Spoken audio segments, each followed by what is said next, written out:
In the golden era bodybuilding scene, bodybuilders used certain pull-up variations that would be responsible for 90% of their back mass. But the variation that they used back in the day are very different to what we see today. My back has always been one of my best body parts, but after implementing these old school pull-up variations, I've been able to get my back even bigger and even wider with reliably progressing on them. First off, we have these super wide weighted pull-ups, and as you know, as most of you know who have been following my channel for a while now, this is my favorite pull-up variation that I've ever done. I have been doing regular pull-ups for years now, right? I'm seriously talking years, probably 7 years, because I've been training calisthenics for 7 years. I've grown my entire back mass with pull-ups, but the thing about the regular pull-up is that there are a bunch of limitations that we need to actually look at and say, okay, what can we actually improve from this pull-up variation? How can we improve it and get it to the next level? Because a lot of pull-up variations are actually limiting your progress right now.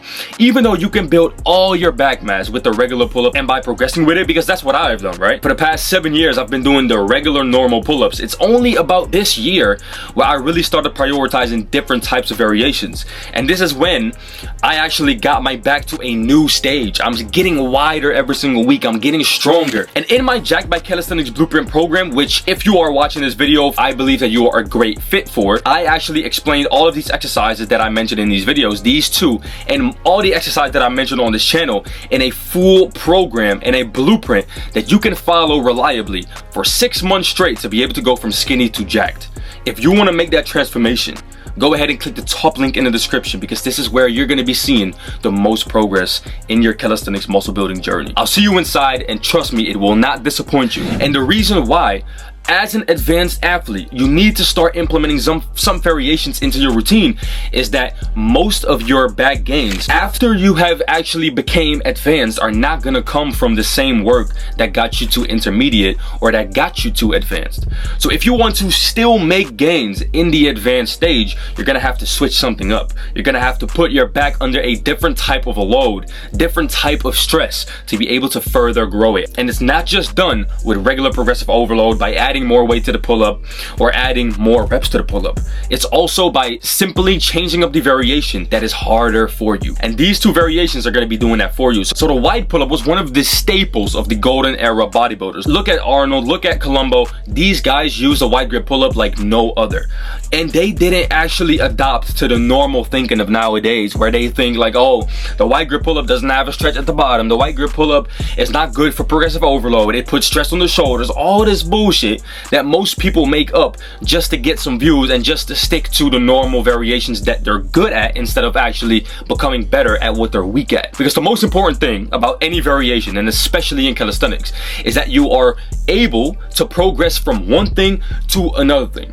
When you are able to do that, this is when your strength is gonna level up. I've seen a lot of calisthenics athletes, dead ass, like a lot of people who I've trained personally with, a lot of students in my school, everybody who has basically been trying to do pull-ups for a long time and build their back off of it. They got results, but after some time, the results are starting to stagnate. And the reason why it's starting to stagnate is because they only focus on the things that they're good at, but not strengthening their weaknesses. If you strengthen your weaknesses in certain pull-up variations, this is when your back is gonna experience a new growth spurt, right? Listen, certain pull-up variations attack the muscles differently. Certain pull-up variations that you are now very weak in might be an opportunity. I'm not saying it's going to be an opportunity, but it might be an opportunity for you to take your back from where it is right now to a new level, wider, thicker, stronger. So if you want to be achieving that, this is exactly why you should be doing the wide grip pull-up, why you should be actually widening up the grip so that it becomes harder for you. So this exercise, the wide grip pull-up, is so forgotten, and that's because nobody believes in the arm path. Nobody believes in the strength path that this exercise actually has. Everybody is saying this puts stress on your shoulders. This actually doesn't have a stretch on the bottom. Closed grip pull-ups have more stretch on the bottom. The only thing that we need to change to actually eliminate that whole argument is by knowing how to stretch in every single variation, knowing how to utilize the squeeze and stretch position in every single variation, even if certain variations are a little bit limited in certain areas of the movement. So for example, the general belief is, and I do partially agree, is that the wide grip pull-up does not have a superior or a good stretch at the bottom. which in my opinion is very incorrect. Why do I say that it's very incorrect and a bunch of these professional fucking athletes and guys are saying that there is no stretch at the bottom? The reason why is because they are just looking at the regular variation itself.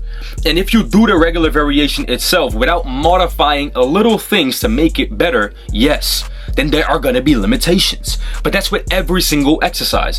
When you're doing a dip, for example, for your chest, when you actually go extremely deep, you can actually hurt your shoulders. I agree.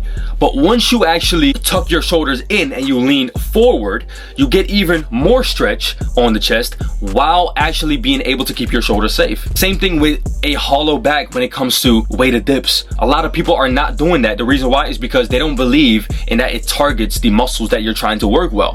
But in the street lifting world, if you have been doing it yourself or if you have been watching street lifting content, this is very popular and known. And it's a known technique that street lifters use that I use myself. It is totally normal for me. And that's the reason why people still build muscle with it and do not get hurt on their shoulders or do not get shoulder injuries. And we can make same modifications to this wide grip pull-up to be able to get a deeper stretch on the bottom. So how are we gonna do that? How do I do that, right? The simple thing is, instead of just letting your arms straighten out and actually just dead hanging on the wide grip pull-up, which is fine by the way, that's already a good enough stretch to get stimulus from it. But if you wanna level it up to the next level, the only thing that you need to do, and it's very, very simple to implement this right now, is by when you go all the way out, the only thing you have to do is let your head literally disappear in between your traps. So what do I mean with that? I got some videos right here that will hopefully mimic it so that you can actually look at it and how to do it properly. You need to extend your arms fully and then lean all the way back and let your lats come in front of your face. That's kind of what you want to feel like, kind of how you want to do it. The moment you do something else, the moment you just dead hang, yeah, I agree, bro. There's not gonna be that much stretch. Certain pull-up variations have better stretches in the plain normal variation that you chose to do.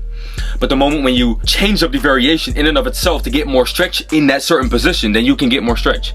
It's not that like, oh, this variation doesn't have that stretch, so it's useless for life. No, it's not. It's really not useless for life. Modify that exercise, change it into something that you can now get a stretch with, or get a squeeze with, or get a better range of motion with. Change it so that you can actually build muscle with it. That's it. Now, what are the proper reps and sets that we need to use with this exercise? In my opinion, it comes down to being able to do 2 to 3 sets. In my opinion, 2 to 3 is always going to be solid, of about 6 to 8 controlled reps. That should be your first goal to be able to complete properly. And if you are actually at that advanced level like me, go weighted with it.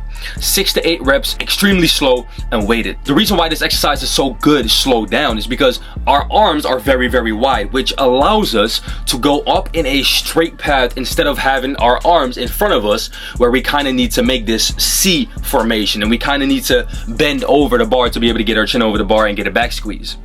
So because our arms are very wide, we could just go straight up and straight down. And if we use that, plus going very slow on a certain that movement, this is when we're gonna be making the most progress in our back. So start by doing 2 to 3 sets of this exercise every single week for about 6 to 8 reps and progress firstly with reps. So from 6 to 8, you're gonna be doing about, let's say 8 to 10. Once you are properly doing 3 sets of 10 wide grip pull-ups with a slow controlled negative, with a very fast tempoed up, and then holding it a little bit at the top, releasing, and then holding it at that stretch position for maybe a second and then exploding back up again. If you can do that, now you're going to be able to increase the reps a little bit again, or increase the weight a little bit. So you can increase the reps by 1 and actually do 3 sets of 11 to 12, which is perfectly fine by the way. Or you can actually increase the weight so that you would reduce that forearm fatigue, get the same amount of reps in, but get more stimulus on your back. Now we have the second exercise, the second important forgotten old school back pull-up, and that is the Commando pull-up. Now I do this exercise with rings. Back in the golden era, they were doing this exercise with a V-bar that you use for the lat pull down, right? A lot of people go to the gym, okay, yeah, you know these V bars, right? These bars that have this and then two handles that you grab it like this and then you do close grip pull-ups or lat pull downs. They used it on a pull-up bar and they used to go all the way like this and touch their chest with it. It's kind of like a sternum pull-up, and that's exactly what I want you to do. Now this exercise is literally one of the greatest lat exercises and lat builders in the game. Most people, I've never really been seeing people do this exercise consistently, and that is because they only do this exercise with lat pull down. It is very forgotten for that reason. We don't think about a pull-up doing it neutrally and then close grip. We don't think about that on a daily, right? We think about the lat pull down, close grip, lat pull down. Yeah, we all know that one, but we don't really know the close grip neutral pull-up, which is the Commando pull-up.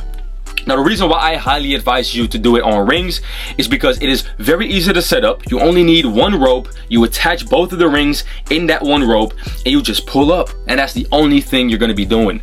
Now first things first, we implement this exercise after we preferably have done our more difficult lat exercises. For example, the wide grip pull-up. For example, normal pull-ups, if you are still doing that, right? Doesn't matter what type of very difficult lat exercises you are doing right now, this should come right after it. And the reason why I believe that is because usually close grip pull-ups are a little bit easier to do for high reps than anything wider than close grip. And the reason why that is because our biceps actually help us a little bit more to get up top, right? So if you do this exercise after your difficult lat exercises, you are literally going to be bringing your lats to a whole new level. And the reason why I have been doing it is because at that bottom position, as you know, closer the actual arm path is, the closer the grip is, the more you can disappear in your traps with your head, which allows for a very deep stretch. And when you get that, we know that we can build a lot of muscle through that, right? So that's what we want to do in order to build muscle. Now, how are we going to be implementing this exercise when it comes to the reps and the sets? Again, this exercise preferably should be done for about 2 to 3 sets and about 10 reps per set. If you can't do 10 reps per set with it yet, go ahead and go to 6 to 8. It doesn't matter. That's perfectly fine too.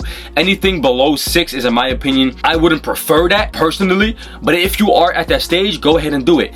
Sometimes doing a 5x5 on a variation like this could actually be useful, because now you're going to be increasing the strength and to be able to get to a hypertrophic rep range. And once you hit that hypertrophic rep range, now you can work with failure sets, drop sets, and do all types of rest and pauses with the exercise. So now I want to just quickly mention some of the modules inside the Jack by Calisthenics program. And in one of these modules, you need to understand a very important principle that I go by. Like, I had to progress and I had to get so comfortable with each and every exercise to the point where I did not feel like I was doing an exercise no more once I do them.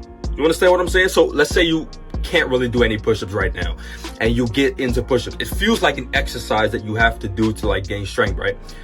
For me right now, when I do a push-up, it feels like I'm just having fun. It feels like a party trick. It feels like the same thing with the muscle up. It's so easy. I can do like 15 to 20 muscle ups in a row, clean, no kicking.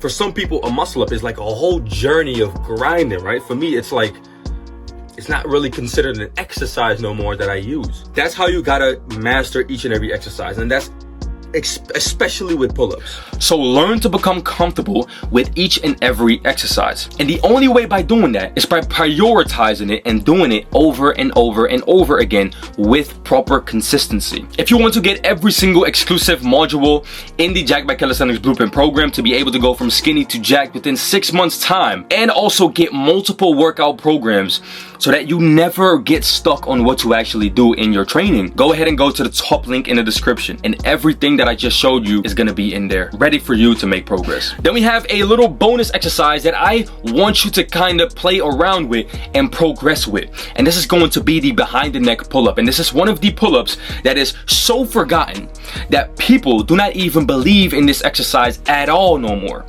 And there's one simple reason for that, and that is the strength pattern, the arm path, right? Most people are totally excluded when we talk about the behind the neck pull-up. And why is that? That's because most people do not have the proper mobility to be able to pull, first off, vertically enough, and to put their head behind the bar and touch their traps with the bar. Now, this exercise is something that I want you to learn. It's not something that I want you to do a whole bunch of strength progressions on. This is just something that you should learn. Because once you get better at this exercise, it teaches you a very, very important lesson. And that is, not cheating. This exercise cannot be cheated because the vertical way up is straight. So it doesn't allow you to swing up top and get your CrossFit neck over that little fucking bar. The only way for you to actually get stronger in this exercise and build muscle with it is by staying as strict as you possibly can, using no swing, using no extra bullshit tactics to get over the bar. This is just pure back activation. That is what it is. Back in the day, they used to do first off behind the neck pull-up, but they also used to do behind the neck pull downs. And there was a very clear reason of that. Most of the time when you see people doing lat pull downs or pull-ups in general, they always trying to kind of pull up with their biceps and then arch their back fully. And a lot of the times, this is when their back is fully, completely taken out by the movement. They're not even working the back no more when you're starting to swing a lot. So the behind the neck pull-up holds you accountable to staying upright as much as you can, and that actually prevents you from cheating and not stimulating your back. As I said in one of my previous Q&As, form is very important to stimulate the muscle. If you do not have your form correct, you're obviously going to be working different muscles, and those muscles that you're going to be working are going to be worked inefficiently. So if you want to be actually getting growth with every single exercise, learn how to do it properly. Okay, that's step number one. Stop being a little fuck up and just doing some push-ups where you're not even trying to target your chest, where you're not even targeting your back, where you're not even doing whatever. Doesn't matter what exercise you are doing. Focus on doing it properly so that you can stimulate whatever muscle you're trying to work. So how do we implement this exercise? This exercise should, in my opinion, be done for only one set. You heard it right. One total set. And you're going to be doing this after your 2 sets of wide grip pull-ups. This is the beautiful thing about it. They kind of mimic each other, right? Because the behind the neck pull-up is usually done correctly when you go wide. When you go a little bit wider, I'm not saying extremely wide, but when you go a little bit wider, you're able to get high up easier. When you're doing this with a closed grip, you're not even going to be able to go behind the bar, right? Because your arms are not that mobile. So the only way to be able to properly do this is by going a little bit wider. So when you do it, after you hit 2 sets to failure on your weighted pull-up on the wide variation, now you're going to be doing the behind the neck variation and go to failure with 1 set. Just 1 set. That's all I want you to do. I don't want you to do more because it's not needed to do more. This is just 1 set, going all out, trying to touch your traps to the bar every single time. And this is what I've been doing for the past, I think, 3 weeks only, right? And the reason why I've been doing it for the past 3 weeks is because I just tried this exercise and I was like, why do I feel so much back activation, especially when I do this after a reliable back movement that I'm already familiar with, such as the wide grip pull-up. When I do this exercise after, it just acts as a little extra supplement that I'm using to grow my back and to get extra stimulus out of my back without using weight, without using too much swing, and staying completely upright when it comes to the form. So you're literally promoting more back growth with just this extra set of behind the neck pull-ups. So you made it to the end of the video, which is going to be putting you in the top 1% of calisthenics athletes who are trying to build muscle in 2025. And that's exactly why I want you to join the members in the Jacked by Calisthenics Blueprint, who are already working hard, who are already taking this shit serious just like you are supposed to do. So go over there right now and I'll see you inside. It will not be disappointing you. And also, go ahead and watch this video right here, because if you do not actually implement this right here, all of these pull-up variations are going to be done for nothing.